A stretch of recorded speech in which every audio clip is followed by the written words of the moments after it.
Okay, ठीक है। अब ध्यान दीजिए, जो पारिवारिक और शैक्षणिक दबाव, ये दूसरा पॉइंट जो मैंने आपको लिखा, इसका अर्थ है कि किशोर अवस्था के अंदर ज्यादातर बच्चे जो होते हैं वो भ्रमित होते हैं, और इसीलिए ज्यादातर बच्चों पर, हम जानते हैं इस एज में बच्चों पर माता पिता का और टीचर का एक दबाव होता है, खास तौर पर उनको छोटी छोटी गलतियों पर डांटना, उनको टोकना, उनकी पिटाई करना, उनकी बात को नहीं समझना, या उनके ऊपर एक अतिरिक्त दबाव डालना। जबकि इस अवस्था में बच्चों, माता पिता और टीचर दोनों को एक फ्रेंड का रोल अदा करना चाहिए। माता पिता को बच्चों के साथ प्रॉपर टाइम बिताना चाहिए, बच्चों की मानसिकता, बच्चों की जो कौशल है या बच्चों का जो स्किल्स है उसको समझना चाहिए, बच्चा क्या करना चाहता है वो उसे करने देना चाहिए, उसके ऊपर ट्रस्ट और विश्वास करके। अगर माता पिता बच्चों को छोटी छोटी बात को लेकर डांटेंगे, डराएंगे, गुस्सा करेंगे, बात नहीं करेंगे, जो अक्सर हमारे घरों में होता है, बच्चों अक्सर हमारे घरों में, लेकिन बच्चों को भी अपने माता पिता के विश्वास को नहीं तोड़ना चाहिए। दोनों तरफ बात करूं, मैं दोनों हाथों को मिलाने की बात करूं बच्चों। ये एक अगर हम हैं तो ये हमारे माता पिता है, और जब दोनों मिलेंगे, पास में बैठेंगे, तभी हम लोगों का क्या कर सकते हैं, सम्मान कर सकते हैं। तो मैंने अभी क्या कहा कि किशोर अवस्था में बच्चों पर पारिवारिक पढ़ाई का या किसी बच्चे पर एक्स्ट्रा बर्डन नहीं डालना चाहिए, और उसकी तुलना कभी भी किसी अन्य व्यक्ति से नहीं करनी चाहिए, जो अक्सर माता पिता बच्चों की करते हैं। ओके, और बच्चा क्या करना चाहता है, बच्ची की रुचि किसमें, बच्चा स्पोर्ट में जाना चाहता है। तो मैं एक बार कहना चाहूंगा सभी माता पिता को, से बच्चों को, कि बच्चों एजुकेशन लाइफ का एक इंपॉर्टेंट पार्ट है, लेकिन एजुकेशन करके ही हम अपने लाइफ को बेटर कर सकते हैं, इसकी कोई गारंटी नहीं है। एजुकेशन में अगर आप लोगों का स्किल नहीं है माना जा रहा है, तो आपके पास बहुत सारे प्लेटफॉर्म है, क्योंकि शिक्षा कैसी होनी चाहिए बच्चों, बहुआयामी। एजुकेशन ऐसी होनी चाहिए जो बच्चे के सामने कई प्लेटफॉर्म उपलब्ध करवाएं। तो शिक्षा के माध्यम से, शिक्षा केवल एक नहीं, केवल एक दिशा में चलने वाली हो कि हम ऐसा करके ऐसा करेंगे, ऐसा नहीं है। एजुकेशन ऐसी होनी चाहिए कि अगर हम डॉक्टर नहीं बने तो हम डॉक्टर के समकक्ष कोई कोर्स कर सकते हैं, नर्सिंग कर सकते हैं, डीएमएलटी कर सकते हैं, बीआरटी कर सकते हैं, फिजियोथेरेपिस्ट कर सकते हैं, आयुर्वेद में कर सकते हैं, योगा कर सकते हैं। तो एजुकेशन बहुआयामी होनी चाहिए। और नंबर 2, बच्चों का इंटरेस्ट, अगर बच्चों किसी सिंगिंग में, स्पोर्ट्स में, योगा में, या किसी अन्य एक्टिविटी में, अन्य एक्टिविटी का अर्थ है जैसे मान लीजिए आप लोग एक अच्छे रनर हैं, आप एक अच्छे एथलीट बन सकते हैं, आप एक अच्छे डांसर बन सकते हैं, आप एक अच्छे सिंगर बन सकते हैं, आप एक अच्छे यू कैसे एक आर्टिस्ट बन सकते हैं। तो आपकी भावनाओं को माता पिता को समझना चाहिए और उनको मौका देना चाहिए, क्योंकि ज्यादातर बच्चे इस एज में माता पिता से दूर क्यों हो जाते हैं, क्योंकि बच्चा माता पिता से दूर होगा, एकांत होगा, अलोन होगा, आइसोलेट होगा, तनाव में होगा, तभी तो वो किसी दूसरे पदार्थ के शरण में जाएगा।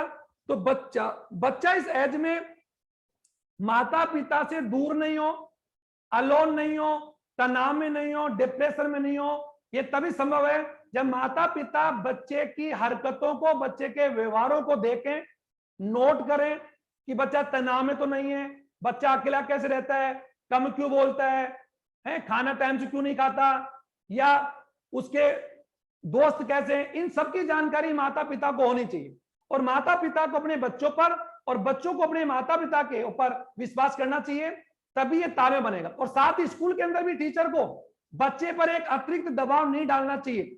बच्चे की एबिलिटी, हम जानते हैं कि कक्षा में क्या सारे बच्चे पढ़ लिख कर मेरिट आ जाएंगे, क्या सारे बच्चे डॉक्टर बनेंगे, क्या ये बात मैं 1000 बार आपको कह चुका हूं क्लास में कि सब बच्चे डॉक्टर नहीं बनते, क्योंकि सब बच्चे डॉक्टर के लिए पैदा ही नहीं हुए। तो हर बच्चे की स्किल्स, हर बच्चे का कौशल किसमें इंटरेस्ट है, उसको भी ध्यान में रखना चाहिए। ये हमारे इंडिया की एजुकेशन की सबसे बड़ी खामी है बच्चों। इंडियन एजुकेशन की सबसे बड़ी, अगर कोई सबसे बड़ा, अगर मैं बोलूंगा सबसे बड़ा वीक पॉइंट अगर कोई है या डार्क पॉइंट अगर है, तो वही है कि हमारे एजुकेशन में बच्चों की स्किल्स के ऊपर कम ध्यान दिया जाता है। और खासतौर माता पिता क्या करते हैं, 10th के बाद बच्चे का सब्जेक्ट उसके ऊपर थोप देते हैं। बच्चा डांस करना चाहता है, बच्चा आर्ट जानना चाहता है, नहीं तू तो साइंस ले, तू तो मैथ्स ले, तू तो ये कर, देख उसके गुप्ता जी का लड़का डॉक्टर बन गया, तू गधे, तू ढीठ, मतलब कई बार। ओके, सॉरी मैं इसके लिए समझ आऊंगा। ऐसे शब्दों का प्रयोग करते हैं, तो बच्चा अंदर ही अंदर क्या होता है, टूट जाता है। तो बच्चा टूटेगा तो बच्चा परिवार को क्या समझने लगेगा बच्चों, दुश्मन लगने लगेंगे माता पिता। और ऐसी स्थिति में वो बच्चा इजी वे में किसी की तरफ आकर्षित हो सकता है। अगर माता पिता तुम्हारे साथ हैं और माता पिता को अगर तुमने अपना भगवान मान लिया, आपका सच्चा दोस्त मान लिया, तो बच्चों आपको दुनिया की कोई भी ताकत आपको गलत रास्ते पर या गलत वस्तु की तरफ नहीं ले जा सकती है। तो इसलिए मैंने दूसरा पॉइंट क्या बोला, पारिवारिक और शैक्षणिक दबाव को क्या करके, कम करके। ओके, यानी बच्चे पर कभी भी कंपटीशन का, नंबर का, और मैंने बच्चों कभी भी आपको क्लास में डांटा भी है, लेकिन कभी किसी बच्चों को ये नहीं कहा कि तेरे 10 में 10 आने चाहिए, नहीं तो तेरे को मैं कल देख लूंगा। नंबर के लिए मैंने कभी भी आपको लड़ाई नहीं लड़ाई। मैंने हमेशा कहा कि जो आपके अंदर स्किल्स हैं, जितना आप एफर्ट लगा सकते हैं उतना लगाइए। और अगर किसी सब्जेक्ट में sir you are not comfortable with bio, तो यू कैन चेंज आफ्टर 12, आप चेंज कर सकते हैं, आप चेंज कर सकते हैं, लेकिन दबाव में नहीं रह सकते अपने लक्ष्यों को बनाते हो। तो ऐसे में अगर हम उस बच्चे का दबाव कम करेंगे तो बच्चा किस में नहीं जाएगा बच्चों, तनाव में नहीं जाएगा, डिप्रेशन में नहीं जाएगा, अलोन एकांगीपन में नहीं जाएगा, और माता पिता को अपना दुश्मन नहीं समझेगा। जो अक्सर बच्चे इस एज में पेरेंट्स और टीचर को दुश्मन समझ बैठते हैं, लेकिन टीचर और माता पिता दोनों को बच्चों के साथ कैसा व्यवहार करना चाहिए, as a friend, as a friend बनना चाहिए। लेकिन सर फ्रेंड बनने के लिए अगर हम लोग हाथ बढ़ाएं, तो आपको भी हमारी तरफ हाथ बढ़ाइए और आप एक विश्वास जताइए कि सर या पेरेंट्स को कि हम आपके द्वारा दिए गए मौके का या दिए गए विश्वास का घात नहीं करेंगे। ओके, क्योंकि मौका या विश्वास एक तरफ से होना चाहिए, दोनों तरफ से, दोनों तरफ से। अगर पेरेंट्स आपके ऊपर बिलीव ज्यादा करते हैं, इसका अर्थ ये नहीं कि हम उनके विश्वास को तोड़ें। जल्दी समकक्षीय दबाव, बच्चों समकक्षियों के दबाव को क्या करके, कम करके। इस एज में ज्यादातर बच्चा किशोर अवस्था में किसके दबाव को मानता बच्चों, अपने दोस्तों को मानता है ना। तो दोस्तों में कौन, अगर किसी बच्चे के दोस्तों में अगर कोई स्मोकिंग करता है, तो स्मोकिंग करने वाला दोस्त अगर उसको दबाव डालता है, तो वो व्यक्ति, वो बच्चा अगर अनुशासित है, उसके माता पिता उसको प्रॉपर टाइम देते हैं, उसका टीचर उसको प्रॉपर टाइम देता है, तो वो बच्चा कभी भी अपने ऐसे खराब बिगड़ेल दोस्तों की शरण में नहीं जाएंगे। और अगर हमारे इस प्रकार के दोस्त हैं बच्चों, जो स्मोकिंग करते हैं, शराब पीते हैं, स्कूल बंक करते हैं या गलत हरकतों में लिप्त हैं, ऐसे दोस्त हमें नहीं चाहिए। हमें तुरंत ऐसे बच्चों से दूर हो जाना चाहिए। तो वो तब संभव होगा जब आप क्या महसूस नहीं करेंगे, दबाव। तो हमेशा हमें क्या महसूस नहीं करना चाहिए बच्चों, दबाव। किसका, एग्जाम का, स्पोर्ट्स का, रिजल्ट का, कल का, फ्यूचर का दबाव महसूस मत कीजिए। आप हमेशा यू फील प्लेजर। अगर if you do feel pleasure आप करते हैं, तो डेफिनेटली सर आप लोगों को एक तनाव नहीं होगा, तो आप जो वर्क करते हैं वो उससे भी कई गुना अच्छा करेंगे। ठीक है, तो कभी भी अपने किसी भी मित्र के दबाव को, गलत कार्य के लिए दबाव को नहीं सहन करना है।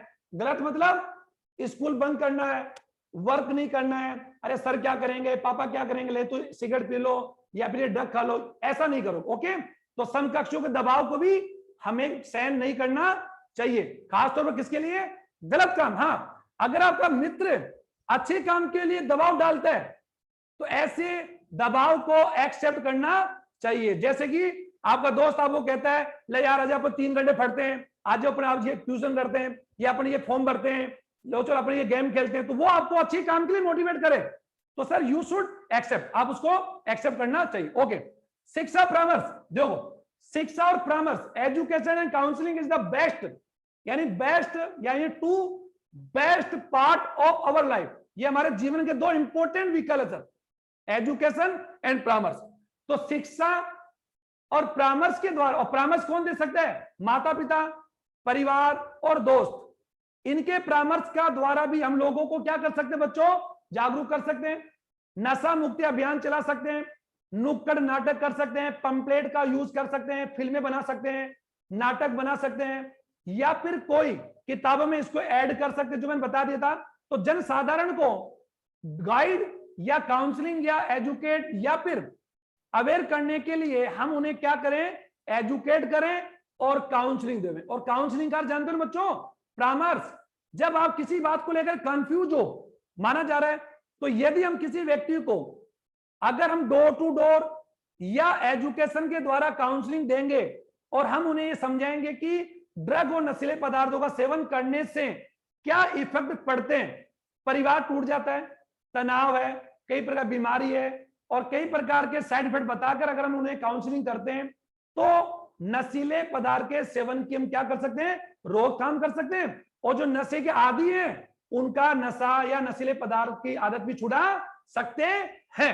ओके, अगर बच्चों परिवार में कोई भी व्यक्ति शराब पीता है तो वो व्यक्ति शराब पीकर आएगा तो परिवार में आए दिन क्या होगा, झगड़ा होगा, क्लेश होगा, मारपीट होगी, बच्चों पर गलत प्रभाव पड़ेगा, बच्चे भी पीना सीख सकते हैं, बड़ा परिवार बिखर सकता है और यहां तक कि पति पत्नी में झगड़ा हो सकता है, तलाक हो सकता है, मारपीट हो सकती है और यहां तक कि मर्डर, हत्या भी हो सकती है, जो आए दिन आप टीवी में देखते हैं।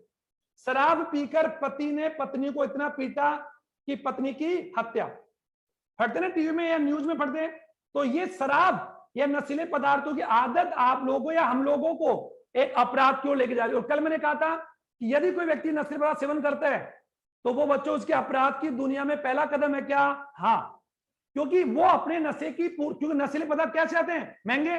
मैंने आपको कहा ना, चरस, हेरोइन, गांजा, ब्राउन शुगर, ये बच्चों बहुत महंगे आते हैं, इतने महंगे कि वी कांट अफोर्ड। एक आदमी जिसकी सैलरी 1 लाख रुपए, सर वो भी अफोर्ड नहीं कर सकता, इतना महंगा आता है।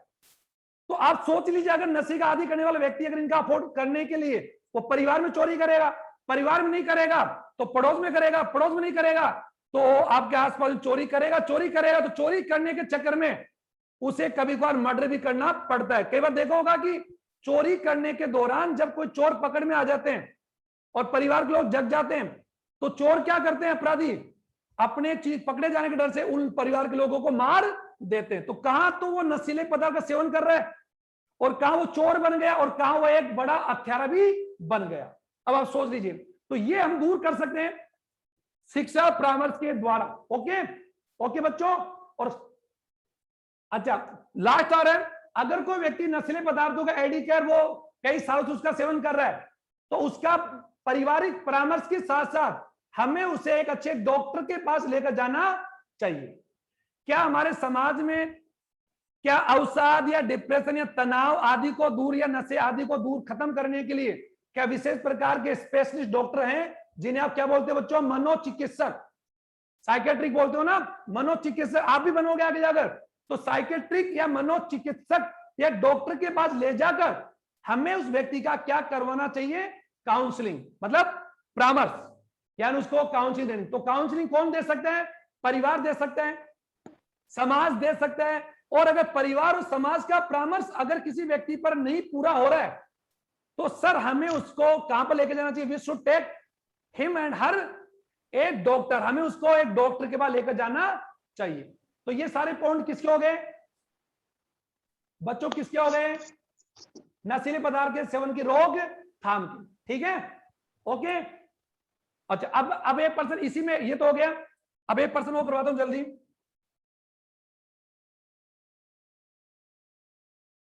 किशोर अवस्था का ड्रग का तालमेल, मैंने बता दिया कि किशोर अवस्था में बच्चे ड्रग और अल्कोहल का सेवन करने के क्यों आदी हो सकते हैं। तो उसके कई कारण हो सकते हैं, मैंने बता दिया आपको, क्योंकि इस एज में कई चेंजेस आते हैं, मानसिक, शारीरिक, सामाजिक, इमोशनल, और उसके अंदर कई कामों को करने की इच्छा होती है, जिज्ञासा होती है।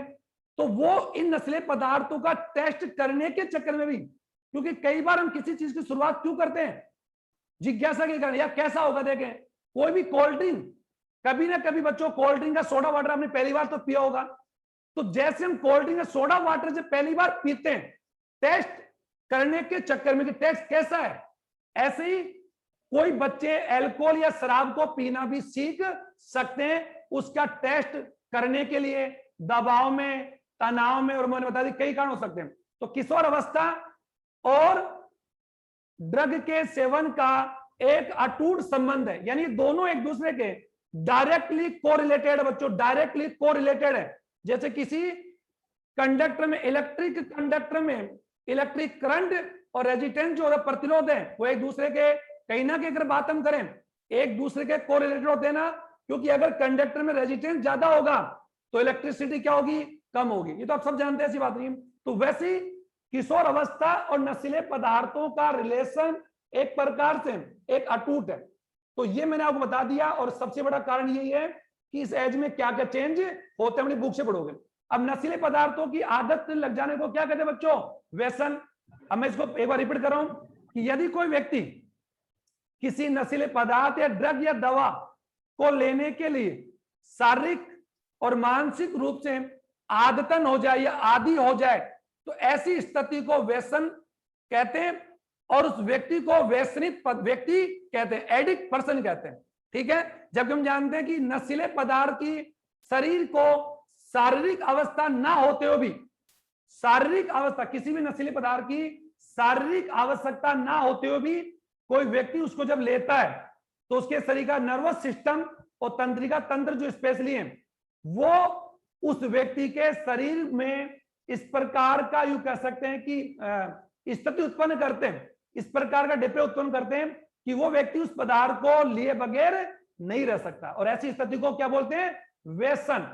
और कल मैंने कहा था कि हमें भी व्यसन करना चाहिए क्या, तो मैंने जवाब दिया था हाँ, लेकिन अच्छी आदतों का नशा करना चाहिए।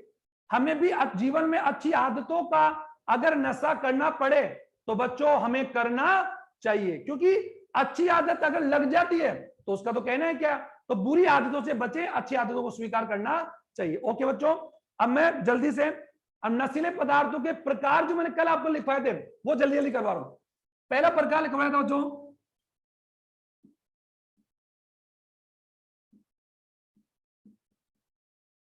ऑपियोइड्स। अब बच्चों ध्यान दो, ऑपियोइड्स वो नशा है सर, इस नशीले पदार्थ का यूज अवसाद का आप जानते हो बड़ा डिप्रेशन,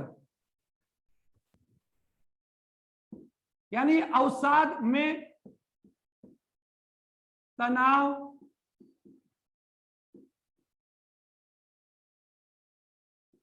और दर्द मुक्ति, यानी ध्यान दीजिए ऑपियोइड्स वो ड्रग है बच्चों, ऑपियोइड्स वो ड्रग है जिसका उपयोग चिकित्सा के क्षेत्र में डॉक्टर किसी तनाव से ग्रसित व्यक्ति, यानी इसका यूज हम एंटी डिप्रेसेंट के रूप में करते। सुन लो पहले आराम से, इनका यूज बता रहा हूं। इनका यूज उन व्यक्तियों पर किया जाता है जो डिप्रेशन में होते हैं, तनाव में रहते हैं, नींद नहीं आती, और दर्द ऑपरेशन करने के बाद में पेशेंट को जो डॉक्टर इंजेक्शन लगाए जाते हैं बच्चों, वो मॉर्फिन के बने होते हैं, ये होते ही है। तो इनका यूज मैं क्या बता रहा हूं, चिकित्सा में। लेकिन अगर कोई व्यक्ति इसका यूज, इस ऑपियोइड का यूज बिना डॉक्टर की प्रिस्क्रिप्शन के तनाव, डिप्रेशन और दर्द मुक्ति में करता है, तब ये क्या बन जाते हैं? ड्रग। मैं फिर कह रहा हूं, क्या ऑपरेशन के बाद क्या इनका यूज किया जाना सही है क्या? तो जवाब आएगा यस, क्योंकि डॉक्टर इनका यूज उस पेशेंट पर किस मात्रा में कर रहे हैं? निश्चित मात्रा में कर रहे हैं। लेकिन अगर कोई व्यक्ति, ध्यान सुन लीजिए, अगर कोई व्यक्ति ज्यादा काम करता है, जिम जाता है, एक्सरसाइज करता है और बहुत ज्यादा वेट लेता है, सुनना, तो क्या वो दर्द से मुक्ति के लिए इस दवा का यूज अगर वो करता है तो क्या वो ड्रग है? तो मैं बोलूंगा हाँ। और क्या तरीका सही है क्या? तो तरीका क्या है? गलत है। तो मैंने कल भी कहा था कि यदि किसी ड्रग का या नशीले पदार्थ का यूज हम डॉक्टर के प्रिस्क्रिप्शन से करते हैं, डॉक्टर के एडवाइस से करते हैं, तब तो वो उसका क्या बच्चों? यूज है। और अगर इसका यूज अगर कोई व्यक्ति भ्रम से करे, तनाव की मुक्ति के लिए करे, या गलत तरीके से करे, आनंद, स्फूर्ति, खुशी, प्लेजर और दर्द को सहन करने के लिए करे, सुन रहे हो क्या? या कोई दवा भी बताओ, एक दवा ऐसी है बच्चों, कैनाबिनो, जो क्या कोकालेप्स, ये ऐसी है जिसको लेने से व्यक्ति को नींद नहीं आती है, तो वो इसका सेवन कौन से व्यक्ति करेगा? जो सोना नहीं चाहता, जो ज्यादा काम करना चाहता है। तो कई व्यक्ति जो फैक्ट्री में काम करते हैं वो डबल ओवर टाइम काम करते हैं, तो इस चक्कर में क्या करते हैं? नींद नहीं है, या ड्राइवर है तो नींद नहीं आने के लिए वो उसका यूज करते हैं। तो क्या उनका यूज करने का तरीका सही है? नहीं, क्योंकि उनका ज्यादा सेवन करने से व्यक्ति का नर्वस सिस्टम धीरे धीरे क्या पड़ जाता है बच्चों? शिथिल। तो मैंने भी क्या बोला कि यदि किसी व्यक्ति को नींद नहीं आती है, अनिद्रा, सुनना, तो अनिद्रा के लिए हम डॉक्टर के पास जाते हैं तो डॉक्टर हमें एक पिल्स लिखेगा एक निश्चित अमाउंट में, सॉरी निश्चित क्वांटिटी में, तो ऐसे में वो तो क्या काम करेगी, दवाई का। लेकिन अगर उस दवा को हम लोग बिना डॉक्टर की सलाह के ले रहे हैं तो तब वो क्या बन जाएगा, ड्रग। समझ आ रहा है क्या कनिष्का? ओके निर्मल, ओके। तो ओपियोइड्स को, इसका यूज किसमें, औषध, यानी इसका यूज बच्चों किस में करते हैं, anti depressant, anti depressant, okay, तनाव में करते हैं, दर्द मुक्ति में करते हैं। अब ओपियोइड्स की बात हम करें, ओपियोइड्स में परम रूप से ओपियोइड्स में क्या क्या आते हैं, मॉर्फिन,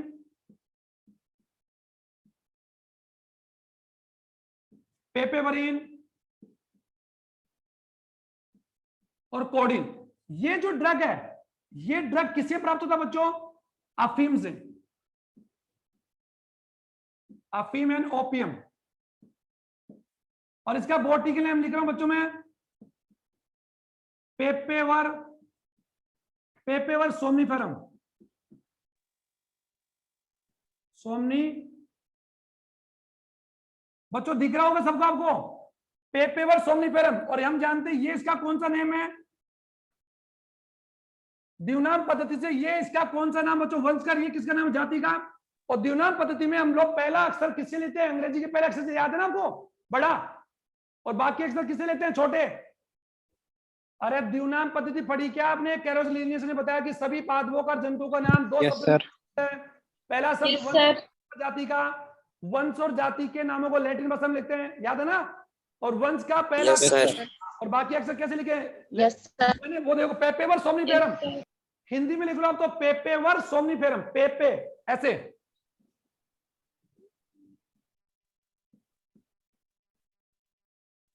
सोमनी, ठीक है, पेपेवर सोमनीफेरम। ओके बच्चों, अब बात आती है ये ओपियोइड्स, इसके नाम देखो, नाम नहीं आ रहा है, अफीम, ओपियम, ओपियम, ओपियम से प्राप्त होती है, इसलिए इसका नाम क्या, ओपियोइड्स है। और इसमें ये परमाणु, यानी इस ड्रग में परमाणु रूप से ये क्या है बच्चों, एल्केलाइड, ये दिख रहा है आपको यहां पर, यानी इसमें परमाणु रूप से क्या है बच्चों, एल्केलाइड्स, एल्केलॉइड्स, यानी एल्केलॉइड्स जो होते हैं इसमें कौन होते प्रमुख, मॉर्फिन, पेपेवरीन और कोडीन।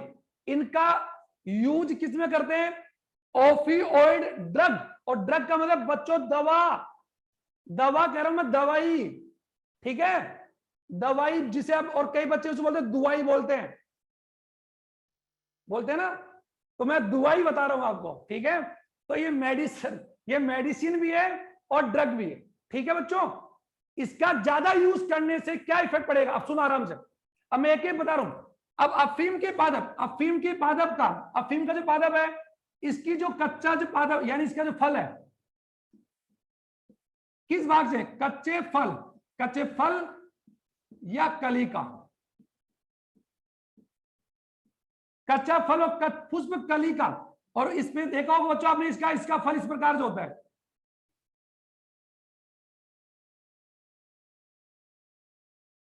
राइट। ये अफीम का कौन है बच्चों, पुष्प है, और एक ही लगता है ये, और पुष्प से क्या बनता है, फल बनता है। और अफीम की पादप में पुष्प हमेशा कौन से पुष्पक्रम में आते हैं, एकल आते हैं, और वो भी कौन जाते हैं, ससीमाक्षर, एकल पुष्पक्रम, क्योंकि एक ही पुष्प लगता है, लाइक गुलाब। तो गुलाब का फूल देखा होगा, तो गुलाब का फूल हमेशा पुष्प में एक ही लगता है, वैसे ये भी एक ही लगता है।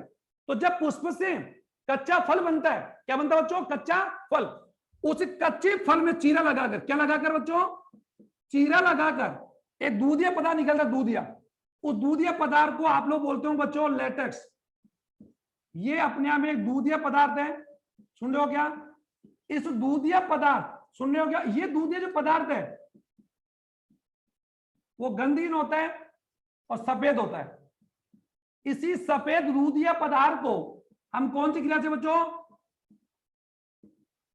एसिटिलीकरण, कौन सी, एसिटिलीकरण क्रिया करके हम जो दवा बनाते हैं, उसी दवा का नाम ही क्या है, ओपियोइड्स है, उसी का नाम, उसी को आप लोग अपनी भाषा में क्या क्या बोलते हैं, उसी को बोलते हैं बच्चों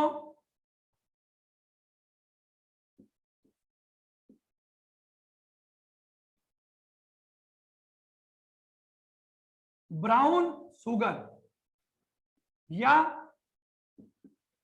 स्मैक। स्मैक और ब्राउन शुगर, स्मैक और ब्राउन शुगर जो बोलते हैं, फिल्मों में देखा होगा आपने कई बार कि फिल्मों में जब पुलिस किसे रेड करती है और जब किसी तस्कर को पकड़ती है अपराधी, तो उसके पास व्हाइट कलर की पुड़िया दिखाते हैं। हालांकि वो रियल नहीं होता है, वो रियल नहीं है, रियल है, लेकिन वो व्हाइट जो पाउडर दिखाते हैं वो स्मैक है। वो क्या बच्चों? स्मैक ब्राउन शुगर है। ओके बच्चों, देखो ब्राउन शुगर बच्चों घर में, हमारे घर में भी है ब्राउन शुगर, मार्केट में मिलती है। वो ब्राउन शुगर एक चीनी भी है, कहीं आप उस ब्राउन शुगर की बात नहीं कर रहा मैं, लेकिन ये ब्राउन शुगर कौन है? ड्रग है। ओके, और इसका उपयोग ज्यादातर युवा कैसे करते हैं? सूंघ कर करते हैं, सूंघ कर करते देखोगा, या सिगरेट के द्वारा करते हैं, स्मोकिंग सिगरेट में डालकर, या उसका यूज करते हैं इंजेक्शन लगाकर।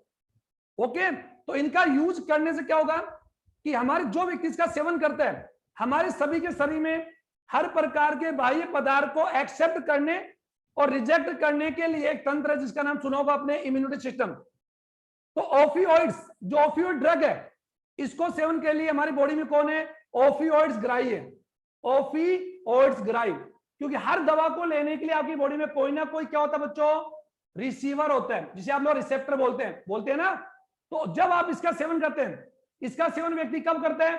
तनाव को दूर करने, दर्द मुक्ति के लिए, और अवसाद दूर करने। अवसाद आप जानते हैं? अवसाद का अर्थ होता है जैसे वो किसी बहुत बड़े गहरे तनाव में, बहुत बड़े दुख के अंदर है, उसके नुकसान हो गया, वो हार गया कर्जे में, तो क्या उस अवसाद को दूर करने का तरीका क्या इसका यूज करना चाहिए? नहीं करना चाहिए। लेकिन लोग अक्सर इसका सेवन क्यों करते हैं? ये मानकर कि इसका सेवन करने से मेरा तनाव, मेरा दर्द, मेरा दुख सब दूर हो जाएंगे, जबकि ऐसा नहीं होता। इसकी ऐसी चाह में व्यक्ति इनका सेवन करना शुरू करते हैं, और इनका सेवन करते करते ये स्थिति हो जाती है बच्चों कि अब वो व्यक्ति इस ओपियोइड्स दवा को या ड्रग को लेने का क्या हो गया? एडिक्ट। और अगर वो चाहकर भी अगर स्मैक या ब्राउन शुगर को छोड़ना चाहे तो बच्चों अब वो छोड़ नहीं पाता, क्योंकि अब उसमें कौन सा लक्षण हो जाएगा? विड्रॉल सिंड्रोम हो जाएगा। ओके, जो मैंने बता दिया। अब इनका सेवन करने का साइड इफेक्ट बता रहा हूं, तो इनका यूज करने क्या होगा? ये जो दवा हमारी बॉडी के दो तंत्र पर डिपेंड करती है, दो को डैमेज करती है। एक तो नर्वस सिस्टम और श्वसन तंत्र। नर्वस और श्वसन, क्यों? क्योंकि इसका ज्यादातर व्यक्ति क्या करते हैं?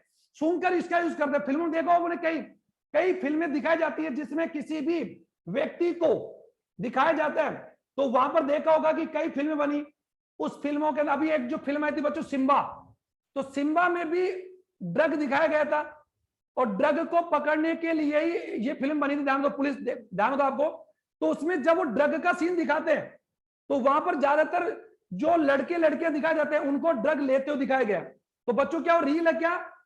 तो वो तो फिल्म में तो रील है, लेकिन क्या रियल में भी ऐसा होता है? तो मैं बोलूंगा हाँ। ओके, क्या इसकी जानकारी पुलिस को नहीं है? लेकिन क्या पुलिस रोकती नहीं है?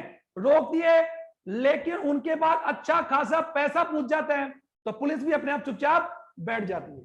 ठीक है, तो हम लोगों को इस प्रकार का काम करना भी नहीं है, और इस पर अगर प्रयास करें जब आगे माना जा रहा है तो इसकी रोकथाम के लिए हम लोगों को मदद जरूर करनी चाहिए। अब इसका उपयोग करने से तंत्रिका तंत्र, श्वसन तंत्र डैमेज होते हैं, और ओपियोइड्स ग्राही। जब हम ओपियोइड दवा जब लेंगे, ये जब दवा लेंगे, मॉर्फिन, एक ही बात है, आप उसे मॉर्फिन बोलो, कोडिन बोलो, एक ही बात है, ब्राउन शुगर बोलो, स्मैक बोलो। जब इसका यूज हम करते हैं तो नाम स्मैक है, मार्केट में उसका नाम स्मैक है, लेकिन केमिस्ट्री में उसका नाम क्या बच्चों? ओपियोइड्स। इस दवा को लेने पर ओपियोइड्स ग्राही इसको ग्रहण करते हैं, जिसे तंत्रिका तंत्र के न्यूरोट्रांसमीटर जो एड्रिनलिन और नॉन एड्रिनल हार्मोन्स हैं उनकी मात्रा बढ़ जाती है, जिसमें व्यक्ति के अंदर blood pressure, blood circulation, BP, heart beat बढ़ जाती है, और उस व्यक्ति को थोड़ा सा रिलैक्स और थोड़ा सा स्फूर्ति और थोड़ी सी उसके अंदर स्टेमिना बढ़ जाता है। सुनना एक बार ध्यान से सुनना, लेकिन लंबे समय तक इसका यूज करने से उस व्यक्ति के तंत्रिका तंत्र के जो तंतु हैं, जो नर्वस न्यूरॉन्स है, वो शिथिल पड़ जाते हैं, और शिथिल पड़ने से अब उस व्यक्ति के अंदर तंत्रिका तंत्र और श्वसन से संबंधित डिजीज होने लगते हैं। साथ उसे भूख कम लगना, तनाव में ज्यादा रहना, गुस्सा ज्यादा आना, पाचन तंत्र का बिगड़ जाना, हार्ट लिवर आदि का खराब होना। सुन रहे हो क्या? और धीरे धीरे व्यक्ति मौत की आगोश में चला जाता है, क्योंकि वो अब चाहकर भी उन्हें छोड़ नहीं पाता। तो सर जिस पदार्थ का सेवन कोई व्यक्ति आनंद, स्फूर्ति, खुशी, शांति और दर्द मुक्ति का साधन मान के करता है, वही दवा उस व्यक्ति के पूरे जीवन को नहीं, उसके पूरे परिवार को नहीं, पूरे लाइफ को बर्बाद कर देती है। अब तो समझ आ गया? तो इसका साइड इफेक्ट किस पर पड़ रहा है? तंत्रिका तंत्र और श्वसन तंत्र। ओके बच्चों, श्वसन तंत्र और किस पर पड़ेगा? और सीधी बात, इसका यूज अगर वो करेगा तो किस पर पड़ेगा? पाचन तंत्र पड़ेगा, क्योंकि या तो उसका सेवन वो कैसे करेगा? खाकर, या फिर स्मोक या सूंघकर करेगा। ओके ठीक है बच्चों, ये तो आप समझ। अब अगली जो दवा, अगली ड्रग का नाम कौन है? कैनाबिनॉइड्स। तो कैनाबिनॉइड्स किससे प्राप्त करते हैं हम लोग? भांग के पादप से। किससे? वो मैं बताओ जल्दी बच्चों, उसको जल्दी खत्म कर रहा हूं, थोड़ा जल्दी, मैं जल्दी टाइम अब आ रहा है।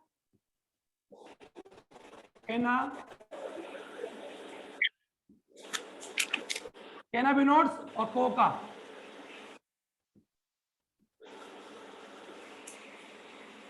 एल्डिहाइड्स या एल्डिहाइड या एल्डिलोइड्स। ओके बच्चों, अब जो कैनाबिनॉइड्स है ना, ये प्राप्त होता है बच्चों किस पादप से? भांग। और इसका यूज भी व्यक्ति किस में करता है? अवसाद में करता है, दर्द मुक्ति में करता है। ओके, ये जरूर से ज्यादा यूज करने का नतीजा आप जानते ही हैं। और भांग के पादप का नाम आप जानते हैं? Cannabis sativa.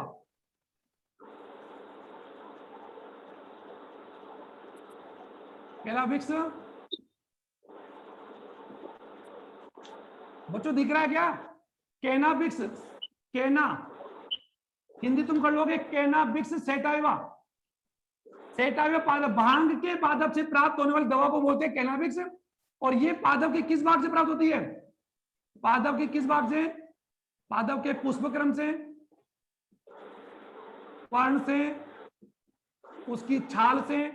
यानी ये औषधि भांग पादप के किस भाग से प्राप्त हो रही है? उसके फूल से, फूलों से, ठीक है, और उसकी पत्तियों से, और उसकी छाल रेजिन, छाल का छिलका से प्राप्त होती है, से प्राप्त होता है। अब बात आती है इसमें जो ड्रग है कैनाबिनॉइड जो है, इसको हम लोग क्या क्या बोलते हैं? इसको हम लोग क्या क्या बोल सकते हैं? ध्यान सुनना। भांग का आशीष, चरस,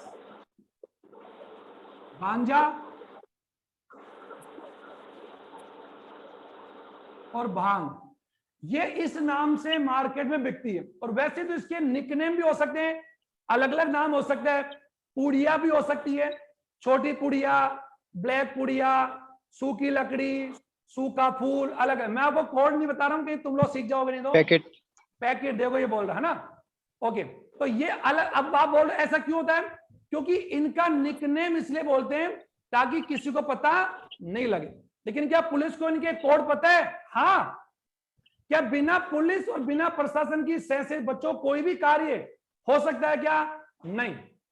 आज आपके समाज में जितने भी भ्रष्ट, जितने भी काम हो रहे हैं, अगर बात बोलो आपके भारत के अंदर सबसे बड़ा, सबसे अगर खराब, अगर कोई सबसे बड़ा धर्म अगर कोई है तो वो है करप्शन, जो पूरे देश को बर्बाद कर रहा है। सबसे बड़ा धर्म है वो है तो मानवता। वैसे तो हम तो अलग अलग धर्म को मानते हैं, कोई हिंदू है, कोई मुसलमान है, कोई सिख है, कोई ईसाई है, कोई जैन है, कोई क्या है। तो सर अगर हम पूरे वर्ल्ड में जाएंगे तो there are a lot of religions. Okay, बहुत सी धर्म है, लगभग 40,000 से भी ज्यादा होंगे।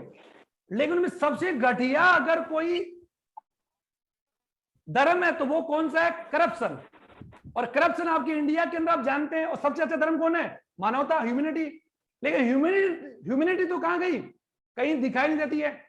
इस पिछले 1.5 साल कोरोना काल में कहीं भी तुमने मानवता देखी? नहीं। जबकि हमने डॉक्टरों के रूप में कालाबाजारी, भ्रष्टाचार, नेताओं, अफसरों के रूप में, नर्सिंग कर्मियों के रूप में हमने एक तरफ देख के भगवान जैसे डॉक्टर भी देखे, हमने देखे सर। लेकिन अदर हैंड दूसरी तरफ हमने राक्षस, आतंकवादी जैसे डॉक्टर भी देखे, जिन्होंने अपने हॉस्पिटल के अंदर रेमडेसिविर और ब्लैक फंगस के इंजेक्शनों की कालाबाजारी की, लाखों रुपए लूटे, ऑक्सीजन के सिलेंडर्स को ब्लैक में बेचा, ऑक्सीजन को बंद करके लाखों लोगों को मारा। तो क्या वो व्यक्ति क्या मानवता का उदाहरण पेश कर रहे थे? तो पिछले 1.5 साल में खासतौर पर सेकंड लहर में बच्चों आप लोगों ने मानवता का सबसे शर्मनाक चेहरा देख लिया। और वो जो टीवी में आप जो देखते थे वो 1% था बच्चों। आप मुझे बता दीजिए, जो व्यक्ति अगर सिलेंडर की कालाबाजारी कर रहा है तो क्या वो आदमी है? नहीं, वो राक्षस भी नहीं है। वो राक्षस भी नहीं है, क्योंकि राक्षस भी किसी व्यक्ति की जान को अनावश्यक नहीं करेंगे। लेकिन हम लोग ऐसा करने वाले कौन? डॉक्टर्स। तो डॉक्टर के 2 रूप देखे हमने, एक भगवान भी देखा, भगवान जैसे डॉक्टर भी हैं, और कुछ इस मेडिकल प्रोफेशन को बदनाम करने वाले डॉक्टर भी देखे, जिन्होंने लोगों की जिंदगियों को खराब कर दिया, उन्हें मौत के घाट पहुंचा दिया। तो मैंने अभी बताया कि करप्शन बिना पुलिस और आपके प्रशासन की अनुमति के नहीं हो सकता। तो मैंने अभी आपको बता दिया, ये आपके कैनाबिनोइड्स हैं, जिसका यूज, और इसका क्या हमारे शरीर के अंदर क्या कैनाबिनोइड्स के ग्राही हैं क्या?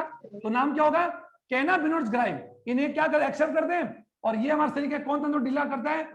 तंत्रिका तंत्र, यानी तंत्रिका तंत्र को और पाचन को। सुनना एक बार, ये हमारे शरीर के किस तंत्र को प्रभावित करते हैं? तंत्रिका।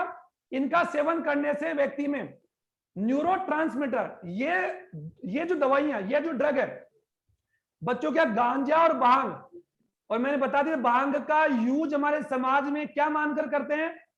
शंकर भगवान या शिव जी का प्रसाद।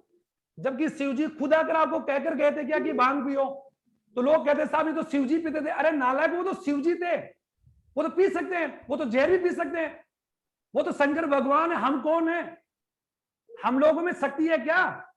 तो हम लोग उस शंकर भगवान का प्रसाद मानकर बच्चों को ये पिला देते हैं, और ऐसा पीने से उनके तंत्रिका तंत्र के तंतु क्या बढ़ जाते हैं? शिथिल। तो शिथिल पड़ने से वो हमेशा कैसे रहेंगे?